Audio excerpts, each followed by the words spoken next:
Welcome all of you to Gallery AWA and for a second talk on the series of Sugar and Suffering. The show that we have here currently is called The Art of the Bate. Some of you may have already read up about it, that it's about art by Haitian American painters on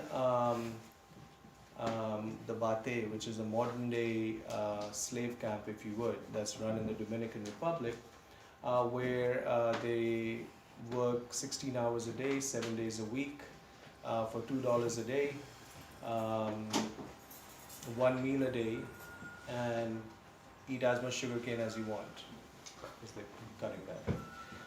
When we put the exhibition together, Jeff and I got talking. And he mentioned, of course, we all know him as a erudite scholar on the history of Greenpoint in particular. And we started talking about the fact that this is not an issue with Haiti and the Dominican Republic alone. You know, if you start kind of going around the world, whether it's Trinidad, Brazil, Thailand, India, Kenya, wherever sugar is produced, there are issues connected with the sugar industry. Also the fact that 70% of our sugar, at least on the eastern seaboard, comes from factories where they use Bate workers. And we are going to be doing a continuing series of talks over the next month and a half till the exhibition closes on the 15th of June. And please, if any of you wish to attend those talks, please leave us your business card or your email address, or just follow us on Facebook. What's also happening is really quite wonderful, that when people come to the exhibition, because we only exhibit art on topics that are socially relevant, but when they come to the exhibition, they come to me and tell me about, hey, do you know about the seafood factory workers who are also exposed to some really horrible conditions?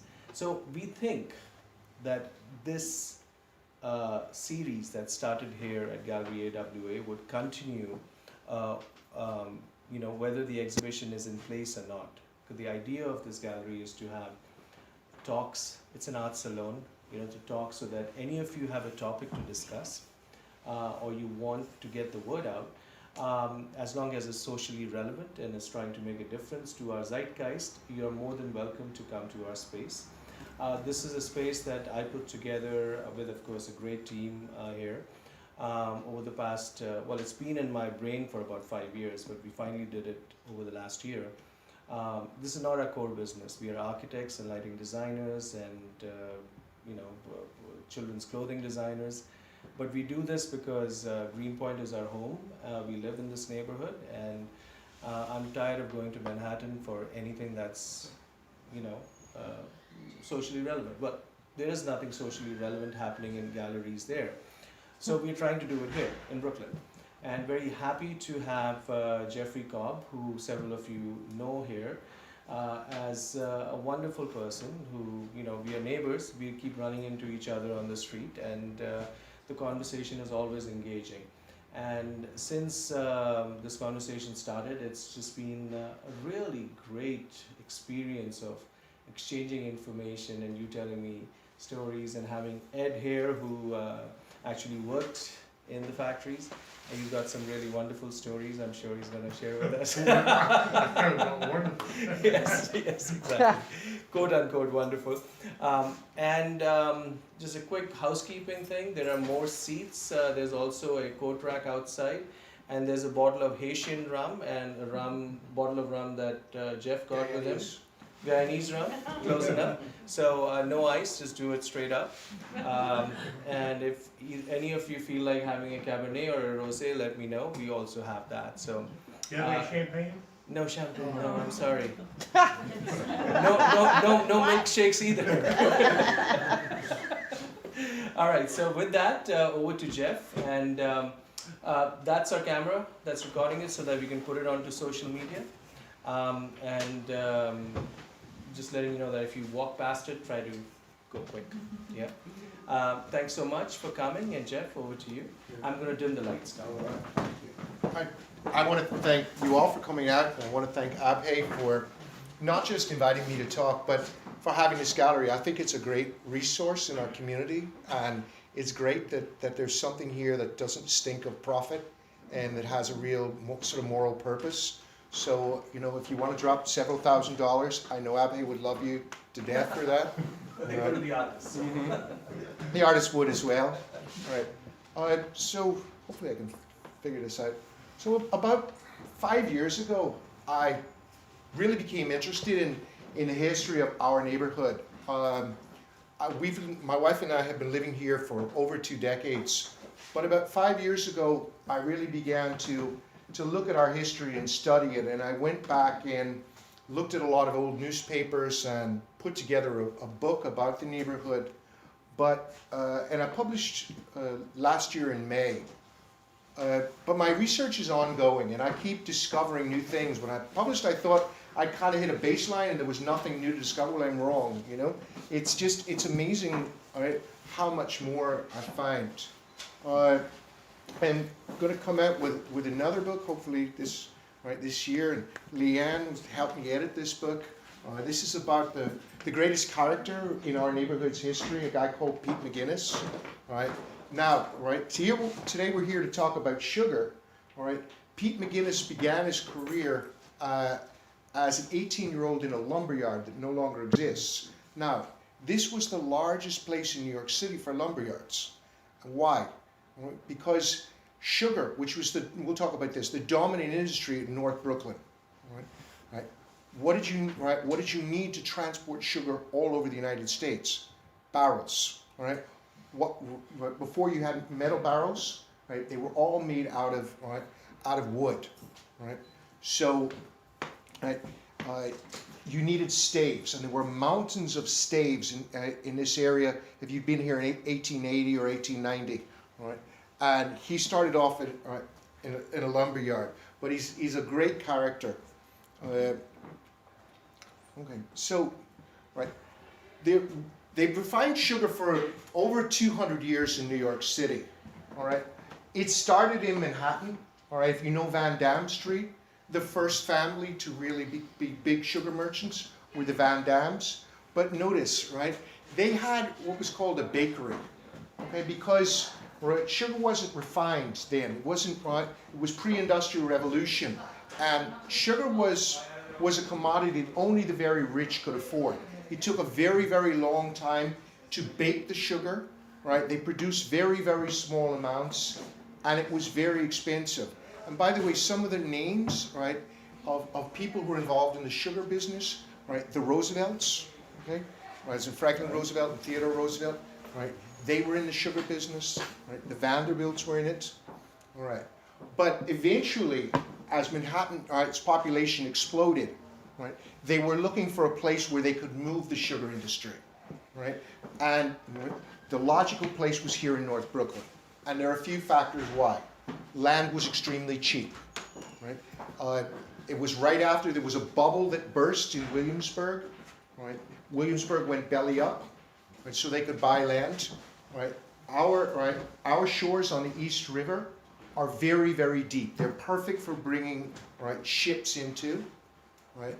And then the last thing is, right, Williamsburg was filling up with German immigrants and with Irish immigrants, so there was cheap labor.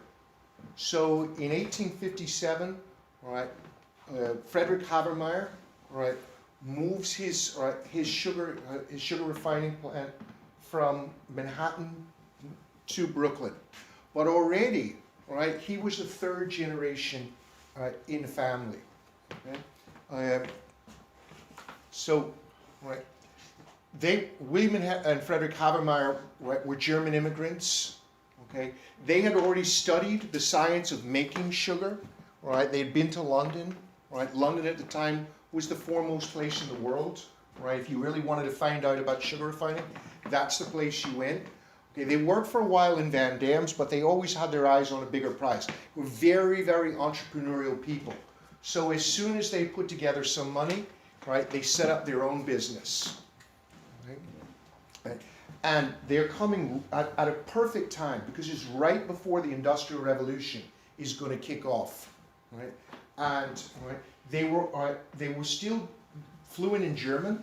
They were going back and forth to Europe, right, to England, Germany, looking at how, right, how the sugar industry was changing, right, and right, sugar was going from, right, was becoming industrialized, and they were there, right on the cusp, right, to kind of harvest these changes and integrate them into their factory, right. So in 1876, a writer said, right, the history of sugar refining in the whole Western Hemisphere, right, is completely epitomized by giving the history of the founding of the rise, right, and the growth of the House of Habermeier and Elder, right. It was the largest in the world, right, and right, Habermeier eventually in 1901 he changes the name of this big refinery to Domino, so you probably know it as Domino, all right. But they are the merchant princes of the sugar industry.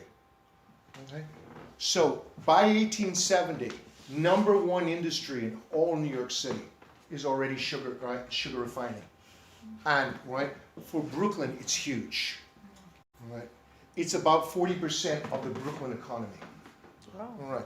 Can anybody identify? All right. There we go. Where is it? That's the factory. Williamsburg. Down the street. Is it Williamsburg? Williamsburg. Yeah, All right. It was Domino Factory, right? All right. Can anybody work out a street? South Third. Mm-hmm. All right. Now the factory extended from South Second, right, all the way up to North Fifth. It was huge. All right. I'll show you a picture of it. It was like a city, and there were a number of different refineries. Right. There were about 6 different refineries just in Williamsburg, and then there was another refinery that they built way up. If you know where Commercial Street is, way at the very north end of Greenpoint. Right. The Habermeyers also opened one of those. Now, what's interesting is a lot of these families that were in the sugar business all came from the same part of Germany. Right? And right, we're going to talk about how they formed a cartel, but it was quite easy for them to do it because culturally they were the same and they were intermarried. Right? Now, one of the things that's kind of interesting is that you can do, right, is literally you bring your ship right up into to the edge of the water, and you're going to refine not 30 paces, right, from where the sugar leaves the boat. But what is it they bring in? All right. So good question. They're bringing in raw sugar, brown sugar. Mm-hmm. All right. And refining is the process of taking that brown sugar and whitening it and purifying it. Right. And if you've got sort of questions about Ed is a trained chemist, right, who worked for 5 years in the Domino Factory. So maybe you could really ask him about the nuts and bolts of it. Right. So one of the things though you're going to do is you're going to boil it, and we'll talk about the heat involved in this factory was absolutely horrendous. All right. And then you had to pass it through animal bone, right? A kind of charcoal that they made it out. That took out the dark coloring out of it. Right. And then you spin it in a centrifuge, and eventually it comes out as white sugar. Right. And that three master that typically was bringing the raw product in, and it was then distributed by rail. Yeah, we'll talk. There was a massive rail yard that was worked hand in glove together with a Habermeier refinery. By the way, like these 3-masted schooners, well up into the 1930s, right? They were still a very typical feature. Okay. Now we'll talk about this as well. Right? One of the big industries that grew up here in Greenpoint, it's actually what brought the Irish here to Greenpoint, was what were called lighterages. So really big ships couldn't make it up there. All right, they would stay in the harbor, but you'd have these smaller ships called lighters, and they would go and they would offload the sugar, and then they would bring them right to dockside of Domino. All right, so there's a big Irish family here called the McAllisters. Right, they were the tugboat kings and the lighterage kings of New York Harbor. Right, they're a Greenpoint family, and it's interesting. They brought over from a very small village in Northern Ireland. They brought over about half of their village. All right. So if you talk to older people here in Greenpoint who are Irish, American, they've all got some connection to this village Cushendall. And it all goes back to Lightridge. Quick question. Yeah. Leverage is just, it's a generalized term for all of the smaller ones that So- you bring in, or Does scow mean something to you? Yeah. a little bit, A, yeah. a Lightridge or a scow? Okay. Mhm. All right. So, all right, Habermeyer's looking for a place. He wants to build a modern refinery, right? And in 1857, right, he and this guy Elder, right, they opened there on the shore of the East River. Okay. Now, what was also interesting is, right, before 1854, if you were bringing raw sugar into the United States, you had to bring it to the customs house. It had to be weighed, and then you brought it back to your refinery. All right. Now it's not cost effective because you have to pay for the transport to the customs house and from the customs house. So one of the things they worked out is that with this new law, that you could actually warehouse the sugar right there on the shores of the East River. And this gave them a tremendous competitive advantage over other people who did not have their factories right on the shoreline, because they had to be involved in this whole process of bringing their sugar to the customs house, bringing it back or bringing it inland. So exactly like a bonded warehouse, essentially. Right. Coming in duty free and then Now, avoiding taxes as they well, we'll talk about this because, right, Habermeier got caught massively cheating the government, all right, and we'll find out that kind of led to his death. All right, so after the Civil War, sugar refining is going to take off as the Industrial Revolution takes off in America. All right, so tens of millions of dollars of sugar, right, is going to be refined locally, and really here in this part of North Brooklyn. All right, by 1874, right, you've got 5 really big players. Right, you've got Habermeier, right, this Greenpoint sugar refining company, DeCastro and Donner, all right, the Brooklyn sugar refining company, and Dick and Meyer. All right. Now, eventually, what they're all going to do is they're going to come together and say, why are we beating each other over the head? Why are we competing against each other? Let's all sit down. We're all German Americans. Let's produce less sugar and let's raise the price. Right? It's totally illegal, but it happened. All right. Now, this is what's called Palmer's Dock. You know today where that park is? All right, help me with the name of the park. East River, is that it? No, North. Yeah. Right.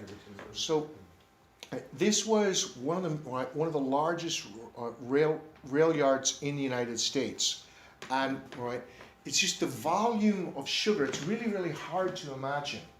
But I read this that in 1 year it was typical for them to bring in 20 billion pounds of raw sugar. Right? So after that sugar was refined, it went all around the United States. Now, I don't know if any of you are familiar with the idea of a rebate, a legal rebate. Right? So one of the ways that Rockefeller in the oil industry and Habermeier in the sugar industry destroyed his competition is, they went to the railroads and said, the volume of our business is so large, if you don't give us a rebate, we're going to go with another railroad. Again, totally illegal. And the railroads were desperate because railroad business was bringing everything back west-east. Very little was going east to west. And this was one of the few products, that was going in volume from east to west. So this man, Lloyd Palmer, who was a partner together with Habermeier, he sat down and said, you're going to give us money back, and then eventually Habermeier, he got greedy, and he started to fight with everybody. And then what Palmer did to screw him is he produced this agreement with the railroads, and in 1907 Habermeier conveniently dies, and he really dies before a lot of the crap is going to hit the fan. But one of the things is he was going to be brought up on charges for illegal rebates. Now, also another thing is Palmer was a brilliant man. He invented something called the car float. I don't know if you can see this there. So what they would do is they would put the containers, right, on barges and ship them across to Manhattan. But it was a massive operation. Now, I don't know if you can see back here these buildings, right? These were cooperages, and I'm sitting in front of Jennifer Cooper. All right. My Anybody know what a ancestors. Cooper is? Yeah. Barrel makers. All right. You all know the White Hotel?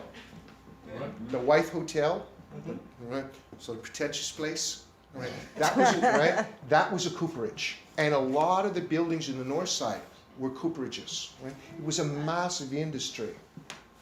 Now I changed. I haven't. There's one side I didn't put in. All right. Pat McCarran of McCarran Park fame, right? Who also got us the Williamsburg Bridge. All right. He's born in 1849, but he starts off as a cooper. All right, and then rises, becomes a politician, and becomes one of the first lobbyists, right, in American political history. He's a lobbyist for the two biggest industries in North Brooklyn, which are what? Sugar. And oil. Yeah. All right. So he completely sells himself out, right, to Standard Oil and to the American Sugar Refining Company. They pay him huge amounts of money, right? And he completely does everything that they want on a state level. And we'll see what happened on a national level. All right, so Lowell Palmer was a partner. All right, he set up that railroad. All right. So in 1905, he testified against Habermeier. All right, explaining about the rebates.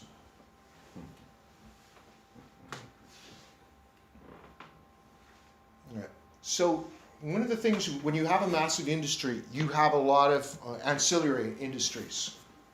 So definitely cooperages are one of them.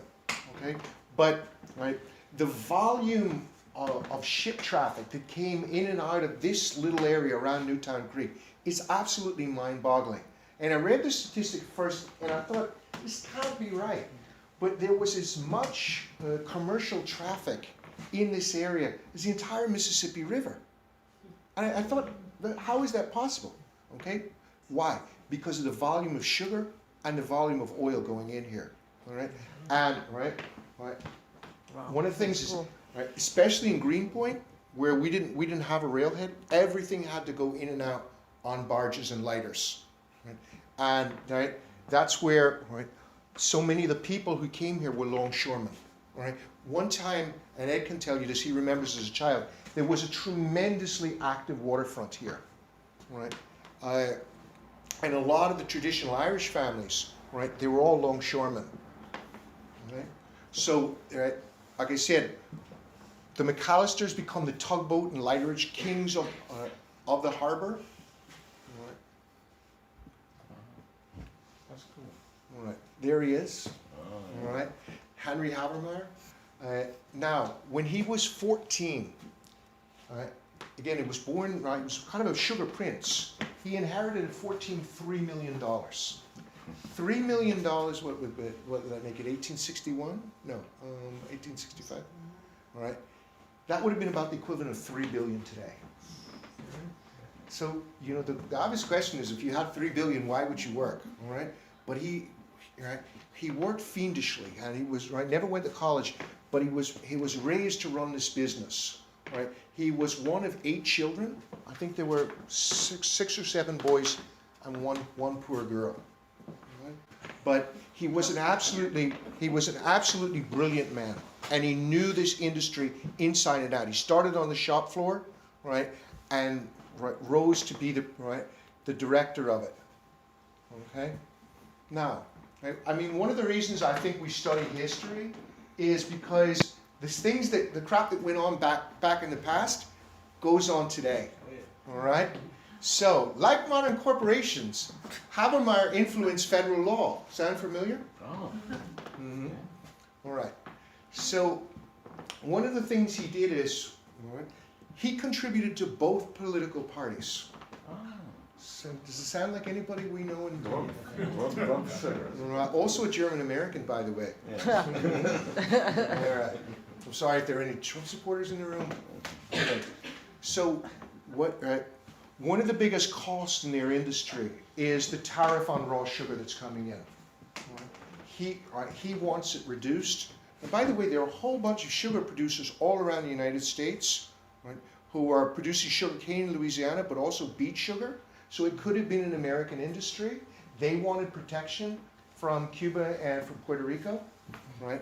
But they were too powerful. They had greased the hands in Washington, and they got this tariff reduction through. Now, one of the things that's interesting is this, right? What he said was very clever, right? You want to make money? If you put through this tariff reduction, right, but you buy stock in my company now, the value of the stock is going to go, it's going to skyrocket. You're going to make a personal killing. So he gave them a vested interest, right, in buying American sugar refining stock, which many of them did. The name escapes me now, but one of the transcripts I read was about a senator from Nebraska, right? And he found that like he had taken a whole bunch of his personal wealth and invested it in sugar stock, right? They got this tariff reduction through. Again, the stock shot up in value. He sold it off and made a killing. Oh, sorry, what did I do here? Hang on, how can I? All right. Full The screen. bottom one is, Full screen. Sorry, guys. Anybody? Who is that? You just saw him? That would be, Mr. Habermeyer. That's Habermeyer. And that is President Grover Cleveland. Cleveland, okay. All right? And he's guiding his hand Writing over the for, the tariff schedule. Where was that published, do you know? Oh, you got me. I don't. No, he's writing it, and Yeah, the but Grover the- Cleveland's hand is in the, TV whatever wood the was the, till. Yeah, it was a newspaper. Oh, that's fun. I mean, one of the things that's fascinating is as I've done research, there's something that the Smithsonian's done called Chronicling America. And you can look at papers all around the United States. And so I've typed in Habermeier. And the amazing thing is I've seen stories come up, really good stories in Utah or in Montana, places that you wouldn't expect them to be that interested in the sugar industry. All right? But it's really fascinating how sometimes these small town newspaper writers picked up and wrote really good stories. Okay, now, all right, guys, as you know, right, Greenpoint is one of the largest Polish communities outside of Poland in the world, and really what made Greenpoint Polish was industry. And for females, if you right over here, we had the American the American Hemp Rope Manufacturing Company, which was 16 buildings, right, located at the foot of Oak Street, where Ed lives. Right, that was largely Polish females, but Polish males worked as sugar workers. And originally, Habermeier started employing his own people who were Germans and German Americans. Right, it was too horrible work. It didn't pay well enough. And we're going to look at the nature of the work, which was absolutely terrible, right? So they left in droves, and the people that would put up with it were Poles, right? What year did the Poles start coming in? All right, so the first evidence that we have of Poles like living in Greenpoint, 1885, they looked around the tenements. They did a survey of tenements, and they found that there were 2 complete tenement buildings filled with Polish people, right? And what's interesting is, by the way, you all know I'm married to a Polish girl, so I'm kind of like, I don't claim objectivity in this. What was interesting though is that they noted the cleanliness of the Polish tenements. And a lot of tenements were absolutely filthy, but this Polish tenement was really pretty sparkling. And guys, I think this is another thing that we don't realize. You know, Pete McGuinness, who I talked about before, he ran for office right after the First World War, and one of the things he was campaigning for was more bathhouses in Greenpoint, because most of the tenements did not have running water, right? If you wanted to clean yourself up, you had to go to a bathhouse, right? And the people were packed in. There were like families of 6, 7, 8 kids packed into 2 rooms. Right? So the tenements were pretty hellacious. But that's really all that they could afford. Oh, I did it again. Just that you're up there, just hit play. Okay. Sorry about that. Okay. So, right, during the most profitable period of the Habermeier Empire, right, the American Sugar Refining Company alone employed more than 3,000 men in North Brooklyn. Okay. Now, right, in 1906 there was a strike. They wanted to go up to 18 cents an hour. Right. He closed his plant down, and he forced them, right, to go back to work. Right? He never would accept a union, and I think this is the ultimate irony. In that year, right, he made $55 million. So Habermeier, right, was raking in vast amounts of money, but never, ever, ever had any consideration for his workers.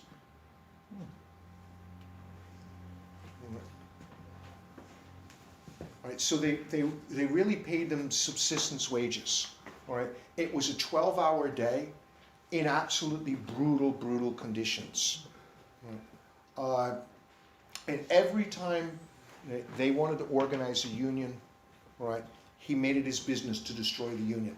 And the people, right, the people that led the union movement, if he could find them, they were blackballed. Isn't Coke a German name too? Yes. Yeah, German.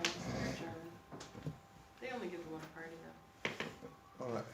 Now, this is from the New York Tribune in 1884. All right. So, all right, the severity of their labors is shown by the fact that they're nearly all thin and stooped and rarely above middle age. It being a well-known fact that men employed in the refineries rarely live to old age. They're nearly all new immigrants when first employed, and before work is given them, they must be found perfectly docile and obedient. Then begins a life of perpetual torture as long as he remains in the refinery, and not infrequently death comes to his relief. And one of the things, and I think Ed could probably speak to this better than I, is working in a sugar refinery was a dangerous place. I mean, there were dangerous machines, there were a lot of accidents. But just think about this. You're working at 140, 150 degrees, and you're on the 11th hour of your shift. Naturally, you're going to be incredibly groggy. You're not going to know what's going on, right? So it just makes accidents much more likely to happen. And one of the arguments that, right, when the workers tried to organize a union, they came to him and they said, look, you know, it's just, right, we're at wit's end, you know, it's leading to these accidents. And Habermeier wouldn't have any part of it. Right. So these are, this is from a drawing in the Brooklyn Daily Eagle. These are Williamsburg tenements. Okay? And Williamsburg became the most crowded place in New York City, right? Largely because of sugar. Right? People were packed in like lemmings. Right. That didn't come out very well. I don't know if you can see here the bridges to the Yeah. sugar refinery. And if any of you are old enough, have lived in Greenpoint, remember we had the same bridges on the rope factory. Mm-hmm. Right. So it was an absolutely massive complex. Right. Now, one of the things that's kind of interesting is every immigrant group, when it comes, it gets spat upon, right? And it was no different with the Poles. This is from the Daily Eagle, and I won't read it all, but it's like, we'll just look at this. Hence, when reference is made to the Pole, there's apt to be a pitying smile or a shrug or a little curl of the lip. But he has friends, and they say when he's immersed in the big American cities, he reforms his ways in a measure, even that he may one day become entirely civilized and wash as often as anybody else. Indeed, his wife already washes the floor at New Year's Eve and sometimes changes the baby's clothes. So it's this idea that Poles are dirty, right? It's just, I mean, and when you look at the articles in the Daily Eagle, the aspersions that were put on these people, it's horrible, right? But again, why? Because they were poor and because they didn't speak English well? All right. Now, what's interesting is this. They would give them beer at cost, right? And they measured the beer in feet. You would go and buy, I think it was a foot of beer for a penny. I don't know why they didn't measure in liters. But that was not charity, right? Why would they give them beer? Because you were literally sweating so much, you were perspiring so much. If they didn't do that, the workers would pass out. All right? So in the summer of 1892, right, 500 men were overcome by heat. Right, they actually had doctors on staff, right, and a number of them died. But still, Habermeier was adamant he would not cut their hours. Right? And I think Ed was mentioning this. The factory ran 24 hours a day. Right? It was a massively profitable operation, so why would you ever close it? And there was enough of a labor force where you didn't have to. Right? Now, one of the things is, right, breathing in like superhuman air like that, it's damaging to your lungs. Right? But there are also fine elements in the air, so if you breathe it in over a number of years, right, it screws up your lungs. Right?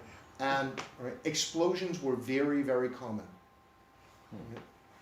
And we're going to look at a big explosion. Okay.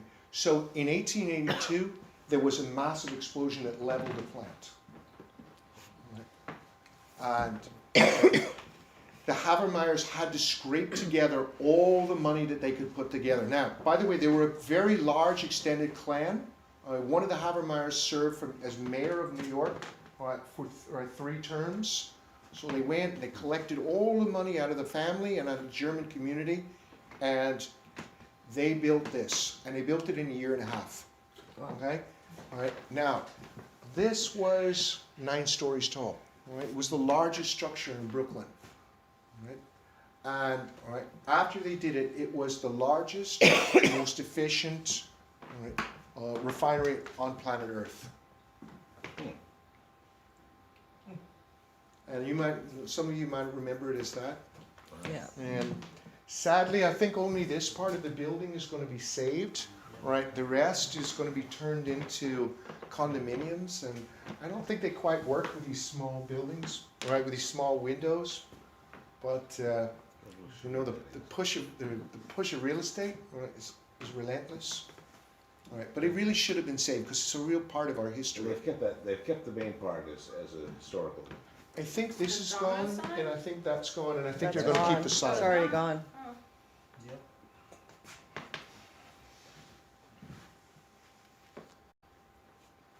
All right. That's very So if you look at it, it looks like a city, right? And it was a huge complex. Wow, that's intense.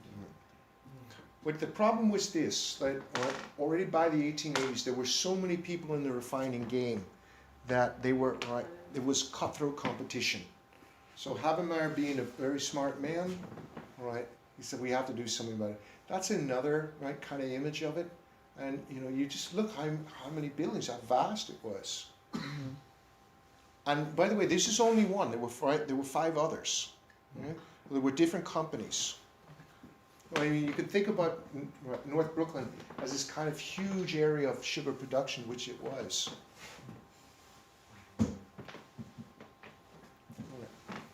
So in 1886, there was a failed strike. Right. They were paid $1.35 to $1.40 a day. And Habermeyer was making $2 million a month, which would be something like $2 billion a month today. Right. So in May 1st, right, Brooklyn Daily Eagle, they said, how can we support ourselves and our families on such starvation wages? All right. They were forced back to work, but there was anger. And now, this is what happens to that Greenpoint plant that we saw up on Commercial Street, and then the dogs. So first there was a lot of rioting. There were people that were killed around it. There was a cop who was beaten to death on Commercial Street in 1886. Right. And literally, I mean, the cops came out and cracked heads. All right. in 1910, right, they fired on the workers. By the way, there was a sister strike over here in the American Hemp Rope Manufacturing Company. And if I could digress for a second. So the owner of the factory found out that the workers wanted to go in and take it over. It was a sit-down strike. So he called the local police out, who came out with their nightsticks and just thought, this is another day at the office of cracking workers' skulls in. But what they didn't realize was it was a phalanx of Polish women with rocks and bottles and sticks. And I guess there was still some kind of gentility in the police force then. So they had a pitched battle with these Polish women. So Right, were but- the police the Irish or but mainly? I think they were largely Irish, but not only. Right. So that cooperage that I showed you before, it was torched. And that was probably the workers in revenge for crushing their strike. By the way, a number of the firefighters here were maimed fighting the fire. A wall fell down on them. Right? It was a really horrible, horrible fire. Right? So these two brothers were caught, and they were convicted to 14 years. But it was a huge loss for Habermeyer's. And then this is up here on Commercial Street again. Right? That the whole refinery was burned down, probably torched. Okay. Another loss of life. Right? But again, probably arson. Right? The workers getting back. And you would think at this point that Habermeier would kind of said, wow, I've lost two really valuable properties. Maybe I should start to give the workers what I want. But he was adamant. He would not give in. All right. So what he does is he sits down again there, right? All of these people come from similar backgrounds. They all have the same idea. Why should we drive each other out of the sugar industry? Let's sit down. And they form what was called the Sugar Trust. And Habermeier was very, very clever. Nothing was written down. Okay? Because if nothing's written down, if it's all verbal agreements, right, it's very, very hard to prosecute. So what they did is they all had stock in their particular corporations. So they transferred their stock to what was called a holding company, which was the American Sugar Refining Company.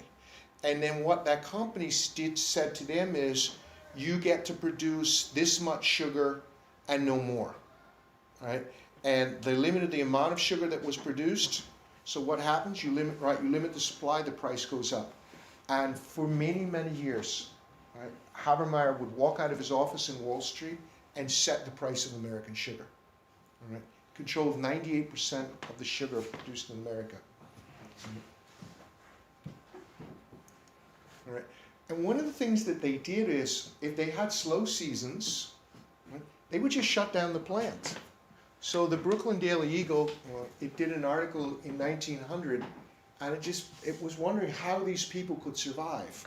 So they went and they looked at these Polish families, right, who were they had to subside on 15 cents a day. And basically what they could afford was soup and bread. And it's funny, why has this story been forgotten? I think a lot of times when people are ashamed, right, this is kind of swept under the rug. Right? But the first Polish people to come to this community really, my God, they suffered. Really, right? I noticed that so they average mainly only 4 or 5 days a week, even the works are running full. So 5 days a week is considered not a full work week then. Yeah, it's 72 hours a week. Right. Now, as if Habermeier didn't have enough money, right? This is probably what killed him. Okay, they had these huge scales where they would weigh the raw sugar that was coming in, and a bar owner somewhere in the north side told Habermeier a trick that if you put a spring into the scale, it would underweigh the sugar.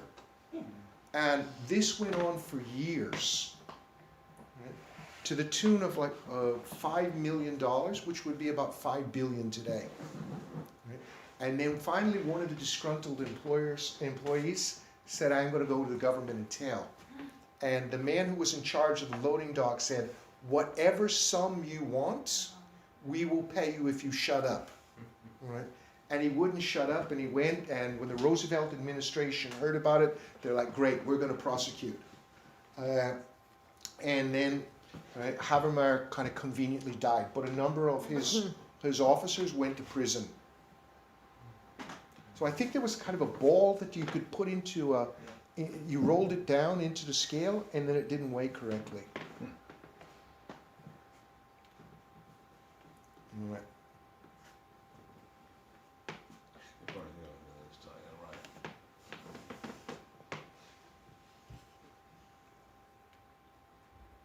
All right. Now, here's the other thing. Leanne is Cuban, and I just find this out, that a lot of people called the Spanish-American War Habermeier's War.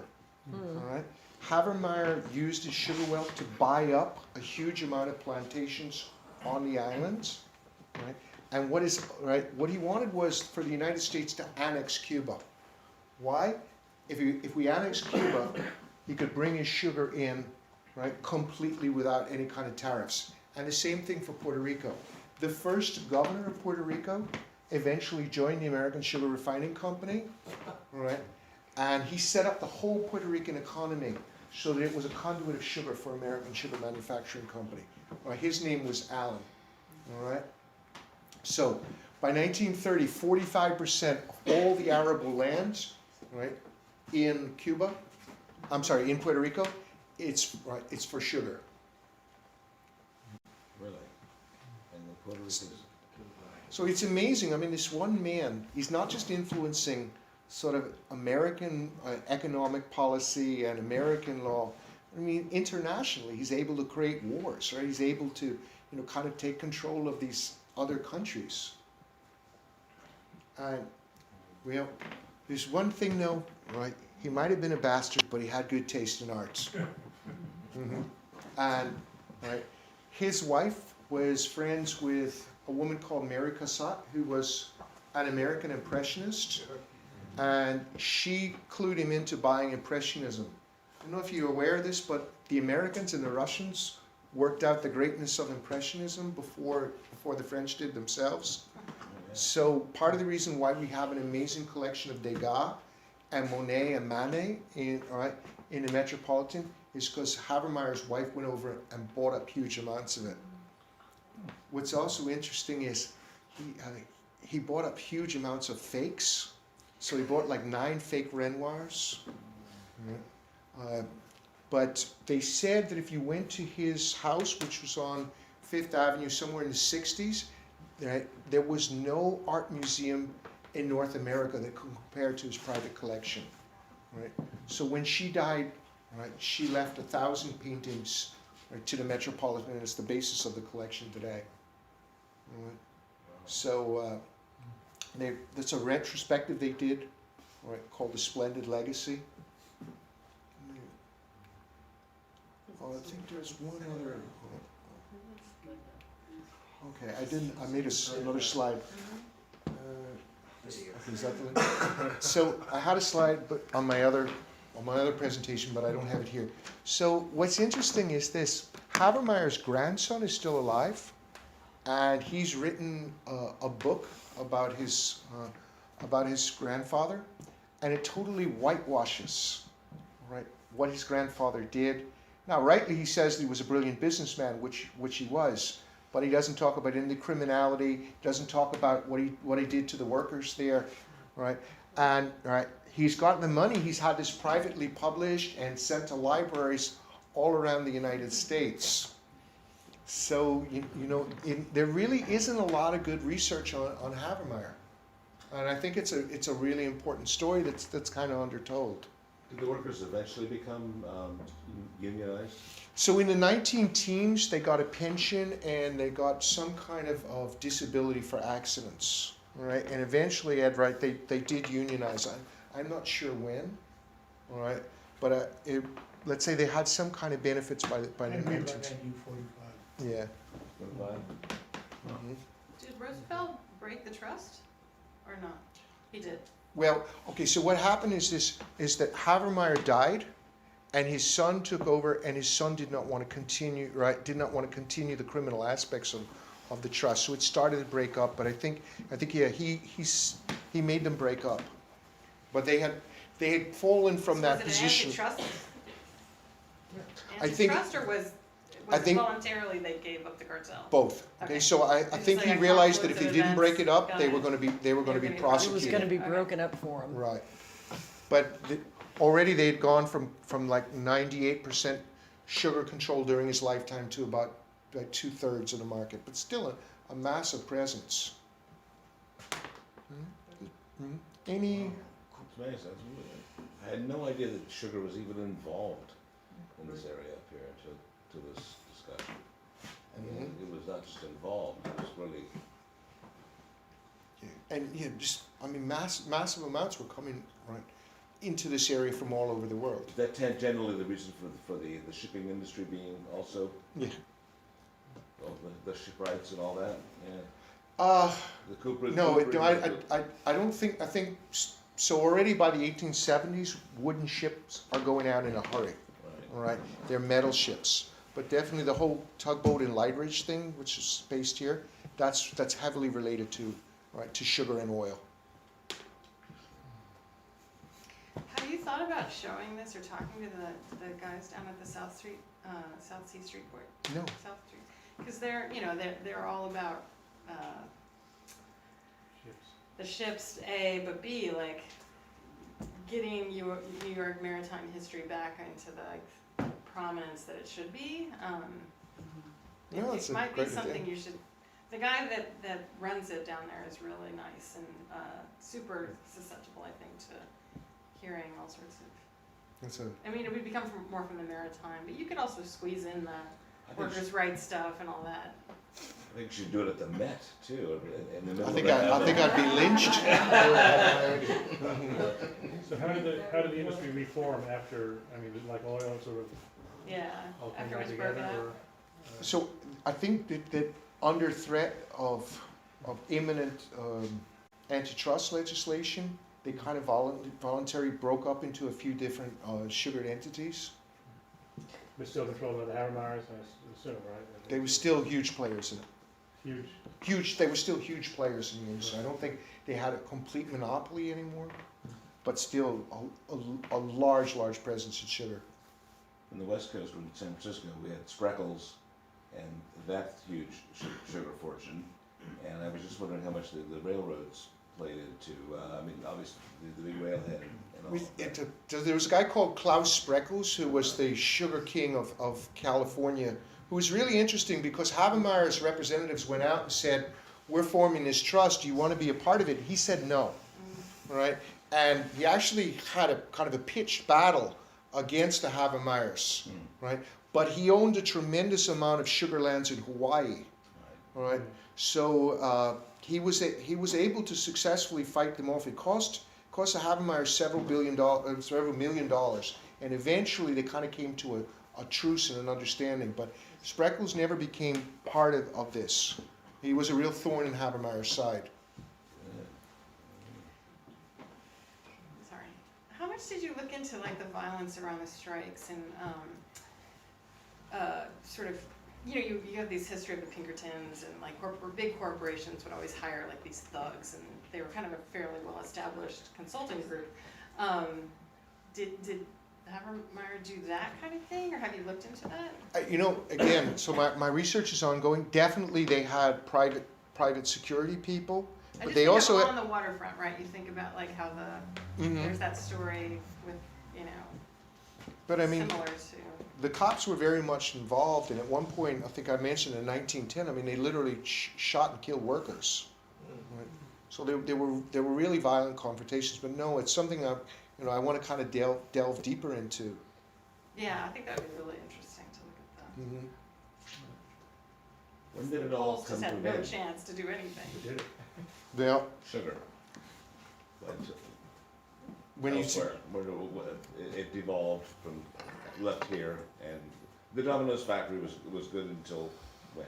so when, in the late 1990s, I was training for, it was a marathon runner, it was a number of pounds ago, But I used to run across the Williamsburg Bridge, and you could smell they were still, making the sugar, and you could, I remember that. the odors would really waft over to Manhattan. You could, on the Right. East Riverside, you could. So there's I think in 2000 it was the longest. Started in 1999, the longest job action by unionized workers in the history of New York City, and 2-year strike they lost. All right, and that was the beginning of the end. In fact, they were down to about 300 workers at that point, and then I think 2004 was the last year, and they closed it because it just wasn't profitable. I remember a Russian immigrant, burned himself to death during that strike, because he committed suicide. Mhm. Wow. He lost his apartment or his house, and he was living in a tent.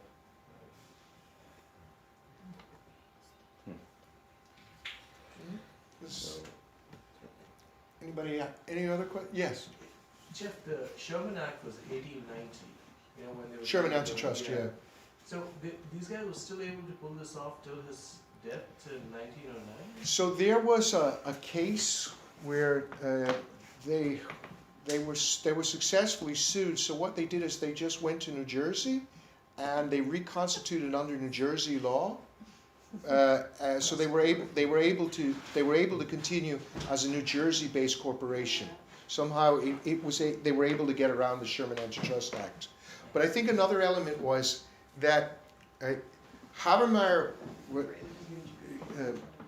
didn't put things in writing, and he went to the Senate, subpoenaed him, and he just refused to speak. And a lot of the people who were in the Sugar Trust just stonewalled it, because they had brought enough politicians that they really weren't prosecuted. Yeah. So yeah, they were able to keep it going until his death. But had he lived, Roosevelt really was ready to go after him. The same thing kind of happened with oil, and they broke it up into different standard oil into different states, and now it's all come back together. Jeffrey, what's the etymology of Domino's? I always assumed like Dominican Republic. Okay, so they made granulated sugar that looked like a domino, the size and the shape of it. Oh, really? So that's why 1900 and 1901, Habermeyer decided to change the name to Domino. It's true, you had to be in Latin America to know the game. It's not like it was here. Right. Yeah. There is still one going in North Carolina somewhere. There's got to be a few. In still. Boston. And Boston. Yeah, I mean, you still can buy You can still buy it Domino's, as a but brand. it's probably imported a lot. But they're still the biggest sugar company in the US? You've got, I think yes, but I'm not 100% sure about that. But the profits are nowhere near where by the way, the Dow Jones Industrial Average, one of the first 10 companies on the Dow Jones was the American Sugar Refining Company. Yeah. It was that huge. Was there any organized crime involved around, like the yards? What they were doing? Well, he was. With the docks, there was like organized crime, and that kind of. That's interesting. It's a lot later. So organized crime really starts to mushroom as a coefficient of prohibition, right? So Habermeier was long dead by the time that prohibition came in. Right. So my short answer is no. I don't think that the longshoremen, were that organized, where they could really stand up to somebody like Habermeier. Right. Okay. Right. But, and again, this is sort of like a research area that I don't know that much. There was a group called the White Hand. They were Irish mafia, and they controlled a lot of the waterfront. But my sense is Later. that he was just way too big and way too powerful for them to mess with. Did your research uncover did the Jews have any role in all of this? Like, Oh, the because poor they're- Jews. they were like living in they're a big community in Williamsburg. They never worked in the refineries. Okay, what really brings them to Williamsburg is the Williamsburg Bridge, which is 1903. It was one of the nicknames was the Jewish Highway.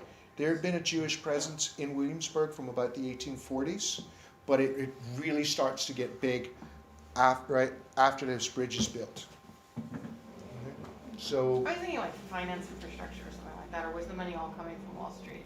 Wall Street, and Yeah. it was largely this German community, and it's interesting. They all came from the same area of Germany, and a lot of them were even related and intermarried. Right, one of the big guys was a guy called Senf, who From was a where in cousin. Germany? I want to say Nord Rhine-Westphalia, that area of Germany. Yeah, well, that's a big industrial area. Yeah. That's why it's also where Volkswagen. Up by Warsaw? So, Jeff, Because they all migrated from in the sugar and suffering, Ludlow over to Context. Lewisburg. what do you think is the biggest suffering that came out of sugar in the North Brooklyn chapter? Well, okay, there are a number of ways that you can look at it. One, I think, is just the lives of these workers. I mean, people were really dying, right, and living very shortened lives. Right, thousands of these workers who worked in these conditions, and I think it's only one aspect. When you think that this man was able to kind of poison our relationship with Cuba and Puerto Rico. And I don't think you can understand the Cuban Revolution in a way without understanding it was a reaction against us. I mean, they were really set up to be colonized. So I think that's another aspect, right? That this poisonous relationship America had with Cuba is not it's a huge factor there. So McGinnis got into the whole labor thing, and he was in the lumber industry. Did he have interactions with Habermeier? Habermeyer was long dead by the time. That was okay. Yeah. So Discussed. did I Yeah, mention? no, this is great because we have labor conditions and we have politics, right?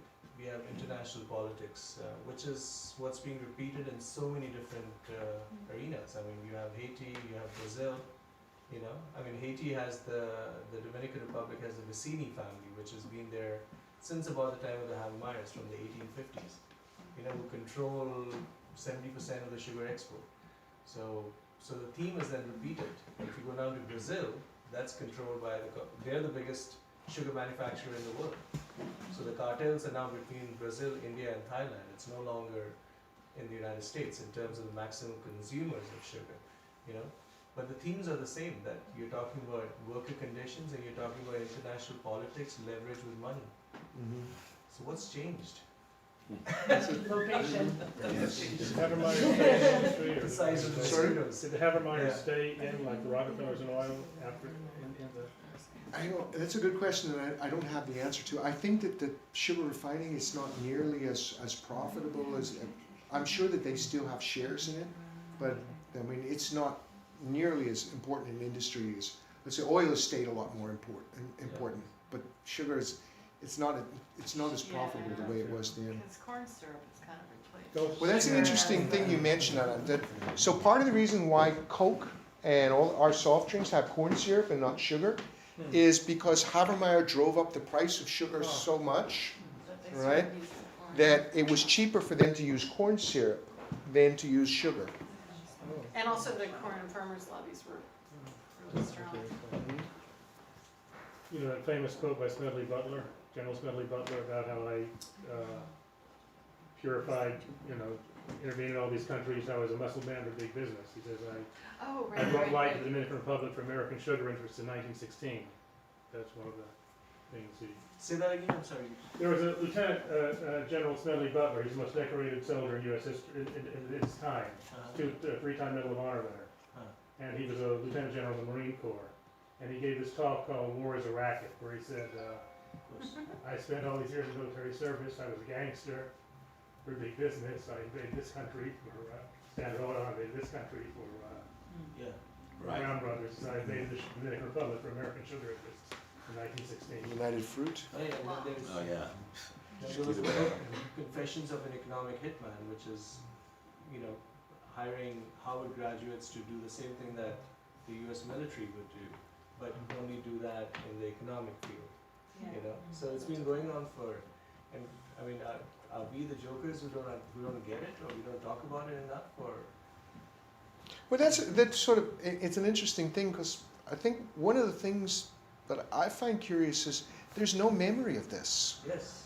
I mean, I think you could talk to a lot of Polish Americans and they would have no idea that their people suffered in this way and did this brutal work, and really this is the way they put down roots in this community. You know? And I think Ed and I are sort of the chief geeks on history, and I've really only come across this story in, let's say, the past 2 years. I've really gotten a firm handle on how important, right, sugar was to the Polish community here. But it's not something that's talked about. One thing that I like to say about Domino, Domino only processed cane sugar. They never processed beet sugar. And like Shakespeare said, a road is a road is a road.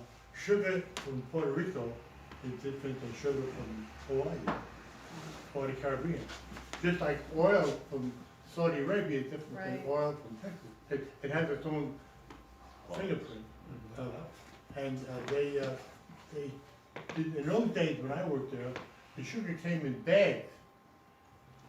And the bags had to be washed. So the people in the Habermeier family were very conscious of our profit. They used to say, our profit is the last drop of syrup. The bags had to be washed, had to be sewed back, sent back. Okay. And reused. Yes. Wow. And each person working in Domino was a specialist. They wouldn't take a man from the tennis floor and put him somewhere else. He was a specialist, and he had to work on that floor, that job only. And most of the time, the refinery ran 6 days a week. So, and it was hot, especially a place like the char room, or where they revivified the diatomaceous earth. You walk in there, you go, my God, it's gotta be 125 degrees, because they learned later on, open windows, get fans going, but people were passing out. Just like he said, I mean, you can't work on 40 degrees. Now, I drink beer, but it's not around 40 degrees. But the thing is, everybody was a specialist, especially on the thing called the pan floor. And they were all German. Okay. Now, you know when you go to buy sugar at the store, you can buy granulated, you can buy dust, you can buy cubes, you can buy squares, you can buy black stuff molasses. The guys on the pan floor make this, and it's an art. After the syrup has been purified, they put it into a big pot. And by experience, he looks at it, and he tastes it, and he smells it, and then he throws in a powder, and all of a sudden it flakes out, just like a precipitate. And it's something that you have to do for years and years. And I was always amazed at that specialization. Thanks, Ed, because you reminded me of something. I don't know if it kind of brought this up. So there was a big beet sugar industry in America. Yeah, Anytime it got powerful, yeah. Habermeyer would go into that area and would sell sugar at a loss because he wanted to drive this business down into the ground. Right? The other thing is you mentioned bags. So the first company to bag coffee was a Brooklyn company called Arbuncle, right? And Habermeier was worried that they were going to become competitors, so he tried to drive them out of business. And they responded by saying, well, if we can bag coffee, we can bag sugar, right? And they fought a huge economic war. Eventually, both sides realized it was so expensive that they called a truce. But that was the way Habermeier rolled. I mean, anybody who threatened the domination of the American Sugar Refining Company, right, he tried to drive them out of business, and a lot of times he was successful. Right? He also worked on Sunday, and he kept 2 sets of books. That's why he was able to avoid the Sherman Act trust fund. Yeah. I mean, he was a smart guy, and like you say, when he went to convict, he kept his mouth shut. Maybe what our mayor should do today. The Bellagio, he's in trouble with the scheme. But Domino finally failed. I left there in 1966, and it was taken over by Titan Lyle. Titan, and they couldn't do it. But one other point is the amount of explosion in places like refineries or silos with flour are tremendous. That's why they have to have windows open, because that dust It was just like that, poof, like that. I think anybody who's with it. I never saw it explosion. So, is anybody, any last questions? Yeah. So where's the Habermeyers now? Are they still prominent? Where's all their money? Has it been figured away? Has it been sort of So, diluted? some of them are in Connecticut, right? They're part of the old money in Connecticut. Right. They're Comac, Long Island. There's the guy that wrote this book praising his grandfather. He's there. And so they're still around. But they're not on Habermeyer Street. So basically, it's like They're There's gonna buy probably a They're lot all of $5 million there's a lot of families in America lots that are gonna be offered gain in their the wealth factory. from the suffering of other people. Like, do they acknowledge? But let's say already by the 1870s, there were a number of branches of his family and a number of one guy became the mayor of New York. Right. He just divorced himself from sugar and had, it's the old saying, it takes money to make money. Right. So, but if you have money in 1870 and you know what you're doing, right, you don't need to work. So some of them stayed in the sugar industry and some of them left. But it's a really, really big family. One last story I told Jeff, This is gruesome. This is gruesome. sugar Oh, no. suffering. When sugar gets wet, it gets very lumpy. You can't do anything with it. Yeah. And even though I've never seen it happen, I heard the story. When the sugar came off the boat in bags and it was lumps, they had a machine to sort of break up the lumps. One man got caught in it, and they had to process them. So They cross them into the, He Salt gave them them a off system, yeah. So they. They processed them. Oh, I, wow. I saw it on screen. it's not sugar, it's so Yeah, I know, it's a pretty gruesome story, with it just would keep on, and he got too close one day, it's full of men. By the way, I don't know exactly the same thing, but one of Habermeyer's older brothers was killed by the machinery. Yeah, I don't know there's if a it lot was- of machinery in there, centrifuges and all kind of stuff. Well, I'd like to thank you very much for.